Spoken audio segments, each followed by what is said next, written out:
In a small thatched cottage on the south coast of England, I was ironing, with one eye on a crumpled-up skirt and one eye on the funeral of Her Majesty Queen Elizabeth II, which was unfolding on the screen in my living room. Generally, I believe life is too short for ironing, but that day I found comfort in easing creases from cotton as the royal procession solemnly advanced towards Westminster Abbey. Just as the state trumpeters of the household cavalry sounded the last post, my husband's phone rang. He glanced down and took the call in the kitchen, while I stayed standing with our daughters for 2 minutes of silence, remembering a life lived in service. The trumpet sounded again, and my husband called my name. The tone of his voice sent a dart into my heart, and I knew. My friend Lisa had died, age 41. It wasn't until later that I realised something in me had died too that day. The part that believed if you're a good person and work hard, fill in your planner and eat your vegetables, you'll be blessed with a long and happy life. The unfairness of it all was pumping through my veins as I hauled myself up Haguro-san a few weeks later. Wearing boots laced with sorrow, I felt the weight of my friend's loss in every step.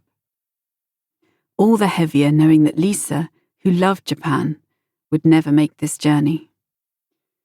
Up ahead, my guide climbed steadily. He was a man of the mountains, wearing a distinctive outfit with stiff sleeves and wide hakama trousers cinched in above the ankle. Shiroshozoku, the clothing of the dead. The heavy white cotton was rendered sky blue in places as shadows fell across him, cast by the late autumn sun. His name was Master Hayasaka, and he was a Yamabushi, which means one who lies on the mountains, a contemporary steward of the ancient indigenous faith of Shugendo. Roughly translating as the way of attaining divine natural powers through ascetic training, Shugendo carries echoes of Shinto, Buddhism, Taoism, and native animism. It is the philosophy and practice of true nature connection through embodiment. Yamabushi have been practicing in the Dewa-sanzan area of modern-day Yamagata for more than 1,000 years. Dewa-sanzan means the 3 mountains of Dewa, and is revered as one of the holiest places in all of Japan.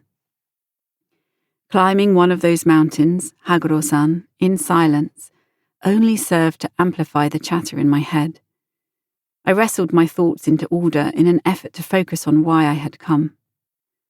Back at the Pilgrim Lodge, Master Hayasaka had advised, on the mountain we sit in meditation, but Yamabushi meditation is not like Zen meditation. We just sit on the earth and stay there for a while. It's good to be still, but it's fine if you move. Everything in nature moves. Your eyes can be open or shut, it doesn't matter. Just be quiet and notice your experience. He gestured towards a small patch of ground away from the main trail, indicating where I should sit for a while. For how long, I had no idea.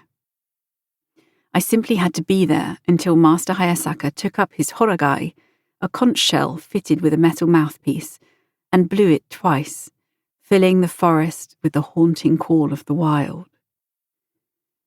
A shaft of sunlight fell across his jikatabi, his white, split-toed boots, dusty from countless treks up and down this sacred peak. My own sturdy walking boots suddenly seemed chunky and rigid in comparison, as if they'd been constructed to protect me from the very mountain I had come to meet. I took them off, along with my socks, and I stood for a moment on the damp, cold earth. Curling golden leaves crunched beneath my pale feet. My breathing was jagged. I was 6,000 miles from home, missing my family, grieving my friend, and exhausted after a relentless season of work.